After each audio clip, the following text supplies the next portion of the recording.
হাই বন্ধুসকল নিশ্চয়সকলৰ ভাল মহাৰাষ্ট্ৰৰ আপোনাৰ চৰণ নাইছো মোৰ চেনেল টেক বয় আছে মানে ST SC OBC সকলে এতিয়া MLA ফাণ্ডত এপ্লাই কৰিব পাৰিব কাৰণ MLA ফাণ্ডৰ কাৰণে এই এপ্লিকেশ্যন ফৰ্মখন আহিছে আপোনালোকে এই এপ্লিকেশ্যন ফৰ্মখন ফিলআপ কৰি MLA ফাণ্ডত জমা দিব পাৰিব আৰু এই ফৰ্মখন কেনেকৈ ফিলআপ কৰিব লাগে ইনষ্ট্ৰাকচন বিলাক কি গোটেই আজি এই ভিডিঅ'টোত মই কম তো কোনো ধৰণৰ স্কিপ নকৰাকৈ ভিডিঅ'টি অন্তিমলৈ চাব তো বন্ধুসকল আউচন ষ্টাৰ্ট কৰোঁ তো প্ৰথম কথাটো হ'ল এই MLA ফাণ্ডৰ নাম চাৰিট বুলি কোৱা হয় SUHRID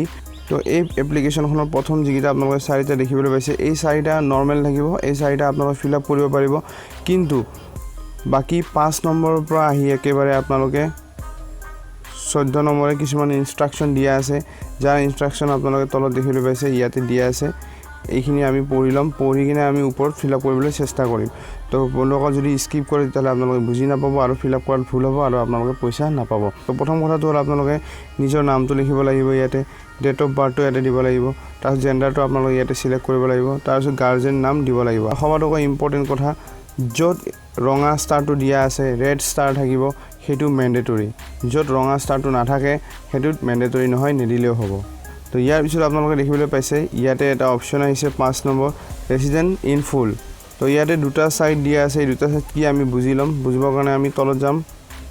গৈ আমি 5 নম্বৰ চাম তাৰ আগতে আপোনালোকে দেখিবলৈ পাইছে ওপৰত ইনষ্ট্ৰাকচন দিয়া আছে সংক্ষিপ্ততে আমি পঢ়ি চাম প্ৰথম ইনষ্ট্ৰাকচনটো আপোনালোকে দেখিবলৈ আছে all form fill marks as star য'ত যিবিলাক ষ্টাৰ দিয়া আছে সেইবিলাক ফিলআপ কৰিবই লাগিব তাৰ পিছত আছে দ্বিতীয়তে all form fill must be fill block letter with blue or black ball pen তো আপোনালোকে জেল পেন ইউজ কৰিব নোৱাৰিব বল পেন ইউজ কৰিব লাগিব আৰু লগতে ব্লু বা ব্লেক হ'ব লাগিব আৰু আপোনালোকে যিবিলাক লিখিব এইবিলাক কেপিটেল লেটাৰত লিখিব লাগিব নিজৰ নাম চাম গোটেই ব্লক লেটাৰ বা কেপিটেল লেটাৰত লিখিব লাগিব for urban area municipality as a mandatory for field যদি উৰবান এৰিয়া হয় তেতিয়াহ'লে মিউনিচিপালিটি ফিলআপ কৰিব লাগিব তাৰপিছত যদি ৰুৰেল হয় তেতিয়াহ'লে ব্লক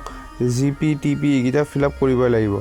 মানে ৰুৰেল মানে হল গাঁও আৰু উৰবান মানে হল চহৰ তো ইয়াতে দুটা সেপাৰেট কৰি দিছে তো আমি 5 নম্বৰ যদি চাও এটা আপোনালোকে দেখিবলৈ পাইছে ইয়াতে আপোনালোকে ডিস্ট্ৰিক্ট লিখিব লাগিব যদি আপুনি চহৰৰ হয় এই সৰু বক্সটোৰ ভিতৰত C আৰু D যে দিয়া আছে এই দুটা আপুনি ইয়াতে দিব লাগিব চহৰ হলে আৰু যদি গাঁও হয় তেতিয়াহ'লে এই দুটা ইয়াতে লিখিব লাগিব বাকি ইবিলাক সেম থাকিব ইবিলাক আপোনালোকে দিবই লাগিব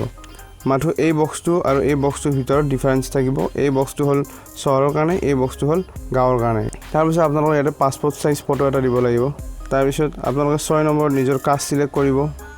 এটো ম্যান্ডেটৰি জেনাৰেল হক ST PL STH SC OBC MOBC যি হয় আপোনালোকে ইয়াতে টিক দিব তাৰ পিছত এটা আহিব কমিউনিটি ক্ষেত্ৰত ইয়াতে ৰঙা ষ্টাৰটো নাই তো আপোনালোকে নেদিলে হ'ব যদি দিয়ে দিব পাৰে ইয়াতে মাইনৰিটি আহিছে আৰু T ট্ৰাইবস আহিছে মাইনৰিটি মানে হল তো ইছলাম ধৰ্মী ষ্টুডেন্ট বিলাকে এই মাইনৰিটি ক্লিক কৰিব পাৰে আৰু যিবিলাক চাহ জনগোষ্ঠী আছে তেওঁলোকে T ট্ৰাইবস বুলি দিব পাৰে তাৰ পিছত আহিব 8 নম্বৰ ক্ষেত্ৰত ৰিলিজন হিন্দু মুছলিম খ্ৰীষ্টান শিখ বুদ্ধিষ্ট জৈন অদাৰ্স যি হয় আপোনালোকে ইয়াতে দিব তাৰ পিছত 9 নম্বৰটোৰ অকমান ইনষ্ট্ৰাকচন আছে এটা আমি পঢ়ি চাম তো 9 নম্বৰত ইয়াতে কোৱা হৈছে যে 10 digit valid and active Indian number for contact SMS alert এটা ইয়াতে কথা হল ইণ্ডিয়ান হয় ইণ্ডিয়ানৰ নাম্বাৰ হ'ব তো কিতাবা কি হয় নাম্বাৰ যদি ইণ্ডিয়ান বুলি নেলে তেতিয়া হলে বাহিৰৰ নাম্বাৰ অতি কম সময়তে ফেক নাম্বাৰ জেনাৰেট কৰিব পৰা সিস্টেম আছে ফ্ৰড হৈ যাব পাৰে তো তাৰ বাবে 10 ডিজিটৰ ইণ্ডিয়ান নাম্বাৰে হ'ব লাগিব এই নাম্বাৰটো আপোনাৰ কন্টেক্ট বা SMS আহিব যদি আপোনালোকৰ এপ্লাইটো কনফাৰ্ম হৈ যায় তো নাম্বাৰটো সদায় ভ্যালিড দিব তো ইয়াৰ পিছত আপোনালোকৰ 10 নম্বৰ আহিছে বেংক এণ্ড পেন ডিটেইলছ তো ইয়াতে এটা ইনষ্ট্ৰাকচন আছে যেটো আমি পঢ়ি চাম তলত গৈ ইনষ্ট্ৰাকচনটো হল 10A থাকিব the bank account must be in one of the national bank or religion rural bank of Assam cooperative apex bank মানে কোৱা হৈছে যেটো বেংক হ'ব হেতু নেশনালাইজড বেংক হ'ব লাগিব মানে চৰকাৰৰ আণ্ডাৰত থকা বা নেশনাল বেংক হ'ব লাগিব Gramin bank SBI bank Punjab bank এই সকলো যিবিলাক নেশনাল বেংকৰ আণ্ডাৰত পৰে সেইবিলাক ইয়াতে দিব লাগিব তো যদি আপোনাৰ আননেসেসাৰি বেংক আছে তেতিয়াহ'লে সেইবিলাক নহব ইয়াতে যিবিলাক নেশনাল বেংক সেইবিলাকে হ'ব মই প্ৰিফাৰ কৰোঁ আপোনালোকে পাৰে যদি SBI দিবলৈ চেষ্টা কৰিব কাৰণ SBI টো বেছি বেটাৰ হয় তাৰ পিছত আহিব বন্ধুসকল 10E ইত লিখা আছে in case of joint bank account the name of both the present should be filled in the field or account holder names তো কিছুমানৰ কি হয় কেতিয়াবা জয়েন্ট বেংক একাউন্ট থাকে তাৰমানে এটা একাউন্টতে দুটা মালিক থাকে দুজনৰ নাম থাকে এটো জয়েন্ট একাউন্ট বুলি কোৱা হয় যদি এনেকুৱা ধৰণৰ একাউন্ট আছে তেতিয়া হলে আপোনালোকে দুইজনৰে নাম তাতে লিখিব লাগিব 10E তো আহকচোন আমি ওপৰত চাওঁ তো 10ত অহাৰ পিছত আপোনালোকে দেখিবলৈ আছে 10A কৈছিলে কি যি আপোনালোকৰ বেংক ইয়াতে নাম লিখিব হেতু নেশনেল বেংকৰ আন্ডাৰত থাকিব লাগিব তাৰপিছত ব্ৰাঞ্চ যেটো আপোনালোকে দেখিবলৈ পাইছে ব্ৰাঞ্চ বেংক একাউণ্ট চালে আপোনালোকে ব্ৰাঞ্চ পাই যাব তাৰপিছত আহিব আপোনালোকৰ ব্ৰাঞ্চ IFSC কোড বেংকৰ একাউণ্টত আপোনালোকে IFSC কোড পাব তাৰ পৰা ইয়াতে দি দিব একাউণ্ট নাম্বাৰ ইয়াতে দি দিব তাৰপিছত ই দেখিবলৈ পাইছে একাউণ্ট হোল্ডাৰ নেম মই কৈছিলোঁ ইয়াতে যদি সিঙ্গেল হয় সিঙ্গেল নাম দিব আৰু যদি এখন বেংক একাউণ্টত দুজনৰ নাম আছে তেতিয়াহ'লে দুইজনৰ নাম ইয়াতে দি দিব তাৰপিছত আহিব পান নম্বৰ এটা পান নম্বৰটো আপোনালোকে ফিল আপ কৰি দিব ইয়াৰ পিছত বন্ধুসকল 11 নম্বৰত আহিছে এডুকেশ্যন ডিটেইলছ দেখিবলৈ পাইছে এডুকেশ্যন ডিটেইলছ এটা আহি গৈছে ইয়াৰ ওপৰত কিবা ইনষ্ট্ৰাকশ্যন আছে নেকি আমি চাই ল'ম তো 11 নম্বৰ বিট এটা ইনষ্ট্ৰাকশ্যন আছে HSLC ক্লাছ 10 এ পাব তাৰপিছত HSSLC মানে হায়াৰ সেকেন্ডাৰী মানে 11 12 এ পাব তাৰপিছত UG আন্ডাৰ গ্ৰেজুৱেট যিসকলে BSc BCom BA BTech BE BCA BBA MBBS ETC কৰি আছে তেওঁলোকে পাব তাৰপিছত PG ক্ষেত্ৰত পোষ্ট গ্ৰেজুৱেচনৰ ক্ষেত্ৰত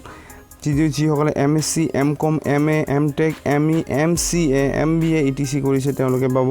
তাৰপিছত আহিছে বন্ধুসকল ভোকেশ্যনেল ট্ৰেইনিং মানে ভোকেশ্যনেল ট্ৰেইনিং মানে যেনে হ'ল ITI BVOC তো এইবিলাক যোনে কৰি আছে তেওঁলোকে পাব আৰু ডিপ্লোমাৰ ক্ষেত্ৰত যিসকলে ইঞ্জিনিয়াৰিং সাৰ্টিফিকেট কোৰ্স কৰি আছে নতুবা PGDCA কৰি আছে বা PGDM কৰি আছে তেওঁলোকেও পাব তো 11 নম্বৰত অহাৰ পিছত আপুনি আপোনাৰ কোৱালিফিকেশনৰ বেনিফিচিয়াৰী ইয়াতে দিব লাগিব তাৰপিছত আহিব details of course which beneficiary is thought for তো ইয়াতে আপোনালোকে যেটো কোৱালিফিকেশন হয় কোৱালিফিকেশনটো লিখাৰ পিছতে টাইপ কৰিব লাগিব আপোনাৰ HSLC হয় নে HS হয় নে UG হয় না PG হয় না ভোকেশনাল ডিপ্লোমা তাৰপিছত আহিব কোৰ্স নেম তো কোৰ্স নেমৰ ভিতৰত যেনে ধৰল HSLC ৰ ভিতৰতে কোৰ্স নেম থাকে মেট্ৰিকুলেশ্যন বা HSSLC ৰ ভিতৰত আপুনি 11ত আছে নে 12ত আছে হেতু আপুনি চাব UG ৰ ক্ষেত্ৰত যদি হয় তেতিয়াহলে আপোনালোকৰ কোৰ্স নেম হ'ব আপুনি ফাৰ্স্ট সেমিস্টাৰ আছে সেকেন্ড সেমিস্টাৰ আছে থাৰ্ড সেমিস্টাৰ আছে যি হয় আপুনি ইয়াতে লিখি দিব ভোকেশনাল ট্ৰেইনিংত যদি ক্লিক কৰে তেতিয়াহলে আপোনালোকে এটা ITI হয় নে VVOC হয় ইয়াতে আপোনালোকে লিখিব লাগিব তাৰপিছত যদি আপোনালোকে ডিপ্লোমাত ক্লিক কৰে তেতিয়াহলে আপোনালোকে ইয়াতে দিব লাগিব আপুনি কি কৰিছে ইঞ্জিনিয়াৰিং নে PGDCA নে PGDM CA এইবিলাক আপুনি ইয়াতে লিখিব লাগিব এটো হল কোৰ্স নেম তাৰপিছত আহিব name and address of the institution তাৰমানে আপুনি যেটো ইনষ্টিটিউচন পঢ়ি আছে কলেজে হওক যি হওক তাৰে এটা এড্ৰেছ দিব লাগিব তাৰপিছত আহিব date of admission into the course তো আপোনালোকে সেই কোৰ্সটোত কেতিয়া এডমিশন লৈছিল তা সেই ডেটটো আপোনালোকে দিব লাগিব ইয়াতে তাৰপিছত আহিছে 12 নম্বৰ সুধিছে whether any family member of the beneficiary is government employee যদি আপোনালোকৰ কোনোবা গভৰ্ণমেণ্ট এমপ্লয়ি আছে ঘৰ তেতিয়াহলে আপোনালোকে yes দিব আৰু যদি নাই তেতিয়াহলে no দিব তো ইয়াৰ পিছত আহিল 13 নম্বৰ তো 13 নম্বৰ ক্ষেত্ৰত কিবা গাইডলাইনছ আছে নেকি আমি চাই লম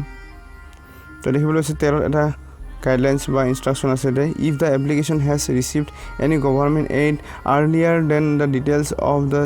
scheme had under which the aid was received must be specified the space below point 13 যদি আপোনালোকে অলৰেডি কিতিয়াবা যদি স্কলাৰশিপ পাইছিল তাৰ ওপৰত আপোনালোকে ইয়াতে ডিটেইলছ ফিল আপ কৰিব লাগিব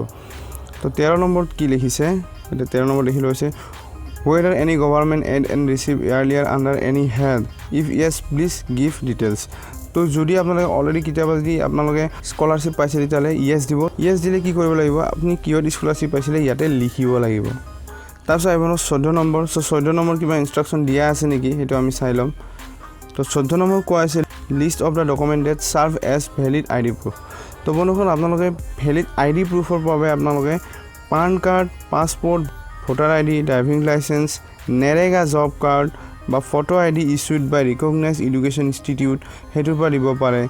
বা certificate of identity having photo issued by graduated officer তো আপোনালোকৰ ইয়াতে যেটো ডকুমেন্টছ আছে তাৰ পৰা আপোনালোকে দিব এটা দিলে হ'ব ইয়াতে সব দিব নালাগে এটা দিলে হ'ব তো এটা ডিটেইলছ খিনি আপোনালোকে ইয়াতে ফিল আপ কৰিব লাগিব তো 14 নম্বৰ আমৰা দেখিবলৈ আছে আইডি প্ৰুফ টাইপ এটা আপোনালোকে আইডি প্ৰুফ টাইপটো লিখিব লাগিব কি আইডি হয় পান কাৰ্ড ভোটাৰ কাৰ্ড যি হয় আপোনালোকে ইয়াতে লিখিব লাগিব পান কাৰ্ড বুলি বা ভোটাৰ কাৰ্ড বুলি তাৰপিছত আহিব আইডি নাম্বাৰ যদি আপোনাৰ পান কাৰ্ড দিছে যে পান কাৰ্ডৰ আইডি নাম্বাৰ যদি ভোটাৰ কাৰ্ড দিছে ভোটাৰ কাৰ্ড আইডি নাম্বাৰ যদি আপোনাৰ পাছপোৰ্ট দিছে পাছপোৰ্টৰ আইডি নাম্বাৰ তাৰপিছত আহিব নেম অফ আইডি তো আইডিত আপোনালোকৰ যাৰ নাম আছে সেই নামটো ইয়াতে লিখিব লাগিব তাৰপিছত 15 নম্বৰ আহিব ইনৰলমেন্ট ইন আধাৰ তো ইয়াতে যে আপোনালোকৰ ইনৰলমেন্ট মানে আধাৰ কাৰ্ড আপুনি এপ্লাই কৰিছে আধাৰ কাৰ্ডখন অহা নাই কিন্তু তাতে ইনৰলমেন্ট নাম্বাৰ এটা যদি আছে তেতিয়াহ'লে ইয়েস দিব আৰু যদি নাই তেতিয়াহ'লে নো দিব যদি আপোনালোকে ইয়েস দিয়ে তেতিয়াহ'লে আপোনালোকে ইয়াতে ইনৰলমেন্ট নাম্বাৰটো ইয়াতে দিব লাগিব আজি নো দিয়ে তেতিয়াহ'লে দিয়াৰ দৰকাৰ নাই তো বেসিক্যালি এইটো নিদিলেই হ'ব কাৰণ ইয়াতে কোনো ধৰণৰ ৰঙা ষ্টাৰ নাই তাৰপিছত আহিব বন্ধুসকল 16 নম্বৰ দেখিবলৈ পাইছে signature of the head of the institute with seal তো ইয়াতে হ'ব আপোনালোকৰ প্ৰিন্সিপালৰ সহি যিখন কলেজত আপোনালোকে পঢ়ি আছে যিখন ইনষ্টিটিউচনত আপুনি পঢ়ি আছে তাৰে হেড বা প্ৰিন্সিপালৰ আপোনালোকৰ সহি লাগিব আৰু সহি লগতে এটা সিল এটা মাৰিব লাগিব তাৰপিছত আপোনালোকে আছে 17 নম্বৰ recommendation of the MLA concern with seal to MLA লিখিব লাগিব ইয়াতে কিমান টকা আপোনালোকক দিব আৰু নিজৰ সহিটো ইয়াতে মাৰি এটা সিল মাৰিব তাৰপিছত আহিব ডিক্লাৰেশ্যন তো ওৱানত আছে আই হেয়াৰবাই declare that the information provided above the true and the best of my knowledge তো ওপৰ যিমানখিনি আপোনালোকে ইনফৰমেশন দিছে সেইখিনি আপোনালোকৰ নলেজ বা বিবেকেৰে দিছে আৰু তাতে কোনো ধৰণৰ ভুল নাই বুলি বা কোনো ধৰণৰ মিস্টেক দিয়া নাই বুলি আপুনি নিজে ইয়াতে মানি ল'ব লাগিব বাকি এইটো আৰু নাচালে হ'ব এইটো আধাৰ কাৰ্ডৰ অফিচিয়েল পাৰপাছৰ কাৰণে কোৱা বুলি কৈছে তাৰপিছত আহিব আপোনালোকৰ ডেট তো আপুনি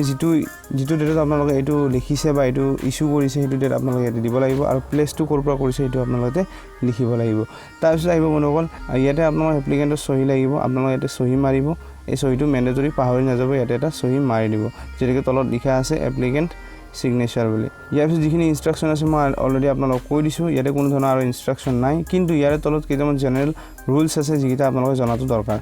তো জেনাৰেল ৰুলছৰ ভিতৰত আপোনালোকে দেখিবলৈ পাইছে ইয়াতে জেনাৰেল ৰুলছ বুলি আহি গৈছে জেনাৰেল ৰুলবিলাকৰ ভিতৰত প্ৰথম যিটো ৰুলছ আছে এইটো হ'ল only one beneficiary may be selected from a particular family in one financial year তাৰমানে এক বিত্তীয় বৰ্ষত মানে এটা বছৰত মাত্ৰ এটাই স্কলাৰশ্বিপ পাব বা এবাৰেই পাব তো এটা ফেমিলিৰ পৰা এজনেহে স্কলাৰশ্বিপটো এপ্লাই কৰিব পাৰিব বা এজনে এই সুবিধাটো পাব বেছিভাগ বা তাৰ পৰা যদি দুজন তিনিজনে কৰে তেতিয়াহ'লে নাপায় তাৰপিছত আহিব Two successful students will be eligible to get repeat financial assistance for the entire course period in his/her education institution, but once only in a academic year. তাৰমানে বছৰে এবাৰে পাব লগতে যদি ৰিজাল্ট নেক্সট বাৰ যদি ভাল হয় তেতিয়াহ'লে আকৌ ৰিপিট কৰি দিয়া হ'ব সেই ষ্টুডেণ্টজনক এই সুবিধাটো তো ষ্টুডেণ্টে যদি ভাল ৰিজাল্ট কৰে তেতিয়াহ'লে আকৌ এটা বছৰৰ কাৰণে পাই যাব স্কলাৰশ্বিপ ইয়াৰ পিছত আহিল 3 নম্বৰ general category student will be eligible for vocational education recognised by any government university and institute recognised under PMKVY তো কথাটো হ'ল এনেকুৱা ধৰণৰ যিবিলাক জেনাৰেল কেটেগৰীৰ ল'ৰা আছে বা ছোৱালী আছে তেওঁলোকে এপ্লাই কৰিব পাৰিব কেৱল ভকেশ্যনেল এডুকেশ্যনৰ ক্ষেত্ৰত ভকেশ্যনেল এডুকেশ্যন মানে হ'ল যিসকলে ITI কৰি আছে PGDCA কৰি আছে বিভোগ কৰি আছে এইসকল কৰি থাকিলে জেনাৰেল কেটেগৰীখিনি পাব HS HSLC UG বা PG কৰি থাকিলে নাপায় এতিয়া কথাটো হ'ল